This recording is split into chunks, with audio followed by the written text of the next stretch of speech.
Hello friends, அஸ்ஸலாமு அலைக்கும். எல்லாரும் எப்படி இருக்கீங்க? நல்லா இருக்கீங்களா? டீ கடை பழபஜ்ஜி ரெசிபி. 2 டேபிள் ஸ்பூன் தோசை மாவு, 1 1/2 ஸ்பூன் அரிசி மாவு, 4 டேபிள் ஸ்பூன் சீனி, 2 கரண்டி மைதா மாவு, 1 பிஞ்சி உப்பு. உப்பு போட்டு தண்ணி ஊற்றி மாவு கலக்கணும்.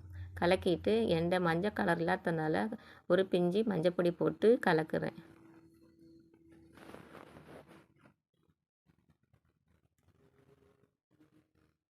கலக்கிட்டு இந்த கட்டி பதமாக இருக்கணும். மாவு தண்ணியாக இருக்க விட கட்டி பதமாக இருக்கணும். ஒரு அரை மணிக்கூர் மூடி வச்சுக்கிடணும்.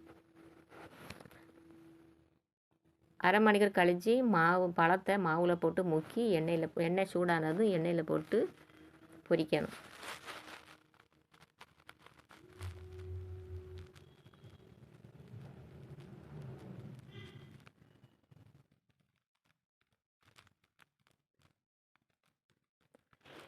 பொரித்து திருச்சி மறைச்சிடணும்.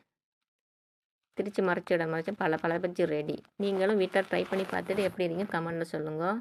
சப்ஸ்கிரைப் பண்ணுங்க, சப்போர்ட் பண்ணுங்க, லைக் பண்ணுங்க.